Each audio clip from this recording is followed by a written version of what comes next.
My dear brothers and sisters, welcome to দাদার classroom. মাধ্যমিক অর্থাৎ ক্লাস 10-এর ভূগোলের মোস্ট ইম্পর্টেন্ট কোশ্চেনের সাজেশন এই ভিডিওতে দেবো। দেখো, দ্বিতীয় ইউনিট টেস্ট পরীক্ষায় ক্লাস 10 অর্থাৎ মাধ্যমিকে কোন কোন চ্যাপ্টার রয়েছে। বায়ুমণ্ডল এই চ্যাপ্টার থেকে প্রশ্ন থাকবে, বাড়িমণ্ডল এটাও থাকবে। তারপরে দেখো ভারতের কোন অংশগুলো তোমাদের সেকেন্ড ইউনিট টেস্টে রয়েছে। ভারতের অর্থনৈতিক পরিবেশ এটা রয়েছে এখান থেকে, ভারতের কৃষি, ভারতের শিল্প, ভারতের জনসংখ্যা, ভারতের পরিবহন ও যোগাযোগ ব্যবস্থা। এই হলো তোমাদের সেকেন্ড ইউনিট টেস্টের সিলেবাস। এই প্রশ্নগুলো এমন করে সেট করে দিলাম যেন তোমাদের ফাইনাল পরীক্ষা অর্থাৎ মাধ্যমিকেও কাজে লাগে। অর্থাৎ ইউনিট টেস্টের জন্য এই প্রশ্নটা যথেষ্ট ইম্পর্টেন্ট। এই সাজেশনটা ইউনিট টেস্টের জন্য বস লেভেলের সাজেশন, কিন্তু মাধ্যমিকেও তোমার খুব গুরুত্বপূর্ণ হিসেবে কাজে লাগবে। চলো 2 নম্বর, 3 নম্বর, 5 নম্বরের মোস্ট ইম্পর্টেন্ট কোশ্চেনের সাজেশন দেবো। এবার ভাবতে পারো যে 3 নম্বরের প্রশ্ন কি হয়। অ্যাকচুয়ালি দেখো, 5 নম্বরের যে প্রশ্নগুলো হয় সেগুলো কিন্তু অনেক সময় 1+1+3 হয় বা 1+4 আকারেও হয়। চলো দেখো, বায়ুমণ্ডলের মোস্ট ইম্পর্টেন্ট প্রশ্ন যেগুলো লাল কালারের সেগুলো মোস্ট ইম্পর্টেন্ট, এগুলো ছাড়া যাবে না, এগুলো মাধ্যমিকের জন্য কিন্তু মোস্ট ইম্পর্টেন্ট। প্রথমে দেখো ট্রপোপোজ, অ্যালবেডো। অনেক সময় প্রশ্ন হয় ট্রপোপোজ কি, অ্যালবেডো বলতে কি বোঝো, অ্যালবেডো টিকা লেখো। এল নিনো কি, এল নিনো মোস্ট ইম্পর্টেন্ট। ঘূর্ণবাত, ক্রান্তীয় ঘূর্ণবাত, ঘূর্ণবাতের চক্ষু, সমবর্ষণ রেখা, মেরুজ্যোতি, উষ্ণতার বৈপরীত্য, সমষ্ণ রেখা, ইনসুলেশন, অশ্বক্ষাংশ, গর্জনশীল চল্লিশা, 22 ভ্যালেন্ট সূত্র, তাপ বিষুব রেখা, কোরিওলিস বল, জেট বায়ু, জিওট্রপিক বায়ু। এতগুলো প্রশ্ন দেওয়ার উদ্দেশ্য একটাই, যেন তোমার সব থেকে সেরা রেজাল্ট হয়। আর এই প্রশ্নগুলো বিগত বছর আসা মাধ্যমিকে বিভিন্ন প্রশ্ন সেট এবং টেস্ট পেপার সব কিছু মিলিয়ে বানানো। অর্থাৎ এই প্রশ্নগুলো পশ্চিমবঙ্গের যে কোনো স্কুলের সেকেন্ড ইউনিট টেস্টের জন্য কিন্তু যথেষ্ট গুরুত্বপূর্ণ, এবং তার সঙ্গে সঙ্গে মাধ্যমিকের জন্য কিন্তু ওয়ান অফ দ্য মোস্ট এবং বেস্ট সাজেশন। নেক্সট দেখো, ক্যাটাবেটিক অ্যানাবেটিক বায়ু কাকে বলে, এদের পার্থক্যগুলি লেখো। এটা তো ক্লাস 8-এ পড়ে আসছে, ইম্পর্টেন্ট কম এটা। উষ্ণতা হ্রাসের গড় অর্থাৎ ল্যাপস রেট বলতে কি বোঝো, ওজোন স্তর ক্ষতির ধ্বংসের কারণ, ফলাফল এবং প্রতিকারের উপায়গুলি লেখো। এটা কিন্তু ফিজিক্যাল সায়েন্সে এই প্রশ্নটা রয়েছে, তো ভালো করে প্রিপারেশন করে রেখো। বিশ্ব উষ্ণায়নের কারণ, ফলাফল এবং প্রতিকারের উপায়গুলি লেখো। এটাও ফিজিক্যাল সায়েন্সে রয়েছে, অবশ্যই পড়নীয়। কোন স্তরে মেরুজ্যোতি সৃষ্টি হয়, কেন সৃষ্টি হয়, ওজোন স্তরকে প্রাকৃতিক সৌরপর্দা বলে কেন, এটা ফিজিক্যাল সায়েন্সে কিন্তু রয়েছে। তো চিন্তা করে দেখো, কিছু কিছু প্রশ্ন রয়েছে যেগুলো ফিজিক্যাল সায়েন্সে রয়েছে, প্লাস তোমার কিসে রয়েছে বলো তো, ভূগোলেও রয়েছে। তো অবশ্যই এগুলো থিঙ্কিং নিয়ে পড়তে লাগবে, কিছু টেকনিক্যালি পড়ো। ভারতের জলবায়ুর প্রধান বৈশিষ্ট্যগুলি লেখো, সমুদ্রবায়ু স্থলবায়ুর পার্থক্যগুলি লেখো, বায়ুমণ্ডলের তাপের তারতম্যের কারণগুলি লেখো। নেক্সট, মৌসুমী বায়ুর বৈশিষ্ট্যগুলি সম্পর্কে যা জানো লিখো। এগুলো কিন্তু মোস্ট ইম্পর্টেন্ট ছিল। আর এতগুলো প্রশ্ন দেওয়ার উদ্দেশ্য একটাই, ফাইনাল পরীক্ষা যেন তোমার দুর্দর্শ হয়। আমি চাই তোমার কাছে একটা সেরা রেজাল্ট। অবশ্যই জীবনের ফার্স্ট টাইম তুমি বোর্ড এক্সাম দিচ্ছ, প্রিপারেশন সেই লেভেলের নাও, যতটা পরিশ্রম করা দরকার করতে থাকো, একটা বেস্ট রেজাল্ট করো।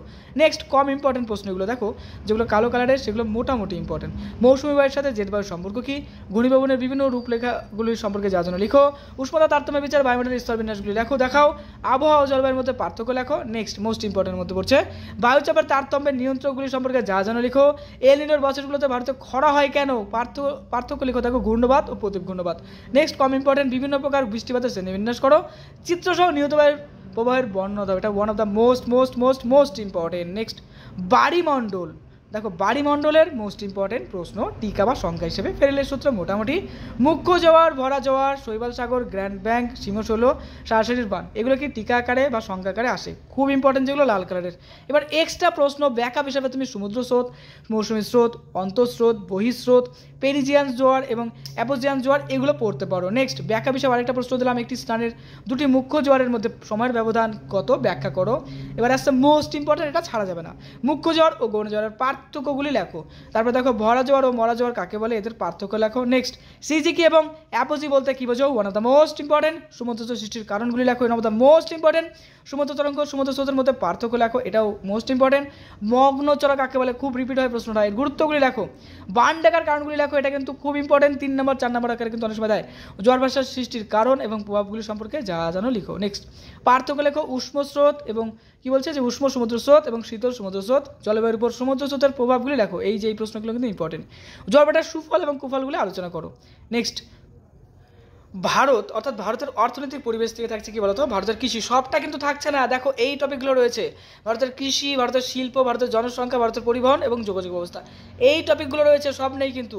টিকা সংজ্ঞা কাকে বলে বিভিন্নভাবে আসতে পারে, যেরকম বিশুদ্ধ কাঁচামাল টিকা সংজ্ঞা আসতে পারে।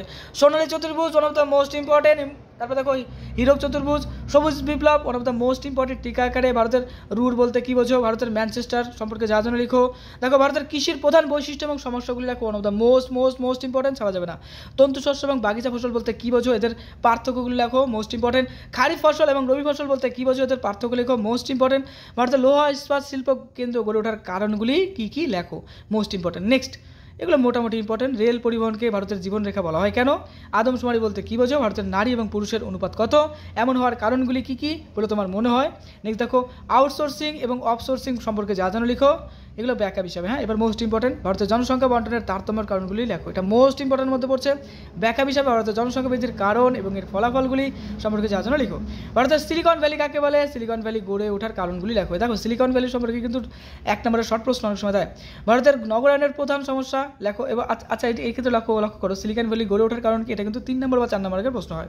ভারতের নগরায়নের প্রধান সমস্যাগুলি লেখো, one of the most important repeat খাওয়া প্রশ্নটা। হ্যাঁ, পশ্চিম ভারতের পেট্রো রসায়ন শিল্পের অধিক উন্নতির কারণগুলি ব্যাখ্যা করো, এটা কিন্তু রিপিট খায়, অর্থাৎ প্রচুর আসে। দেখো পূর্ব ভারত, পশ্চিম ভারত এবং দক্ষিণ ভারত, এখানকার প্রশ্ন। পূর্ব ভারতের বস্ত্রবায়ন শিল্প গড়ে ওঠার কারণ, পশ্চিম ভারতের বস্ত্রবায়ন শিল্প গড়ে ওঠার কারণ, দক্ষিণ ভারতের বস্ত্রবায়ন শিল্প গড়ে ওঠার কারণ। One of the most important প্রশ্ন, খুব রিপিট হয়। ভারতের জনসংখ্যা অসম বন্টনের কারণগুলি লেখো, এটা one of the most important. এবার আসছে আরও ইম্পর্টেন্ট, গম চাষ, চা চাষ, ধান চাষ, কফি চাষ, কার্পাস চাষের অনুকূল ভৌগোলিক পরিবেশ সম্পর্কে যা জানো লিখো। যে কোনো একটা কিন্তু অনেক সময় তুলে দেয়, আর থাকলেই কিন্তু 4 থেকে 5 নাম্বার থাকে। বুঝতে পারছো তো? ফাইনালের জন্য এখন থেকে প্রিপারেশন করো, যত পরিশ্রম হয় হোক এখন থেকে প্রিপারেশন করো, তো তাহলে দেখবা পরবর্তীকালে তোমার অতটা চাপ মনে হবে না। কারণ এখন থেকে যদি তুমি রেগুলার পড়তে থাকো, ফাইনাল আগে তোমার কিন্তু কোনো রকম চাপ মনে হবে না, কারণ তোমার প্রিপারেশন হয়ে আছে। বুঝতে পারছো তো? তোমার কাছে আমি একটা বেস্ট রেজাল্ট আশা করি। মাধ্যমিকে খুব ভালো প্রিপারেশন নাও, মাধ্যমিকের জন্য একটা বেস্ট প্রিপারেশন করো, একটা খুব ভালো রেজাল্ট করো, নিজের স্বপ্নগুলো পূরণ করো। ওকে, দাদার ক্লাস নতুন হলে অবশ্যই সাপোর্ট করে দাও, সাবস্ক্রাইব করে দাও। খুব ভালো থেকো।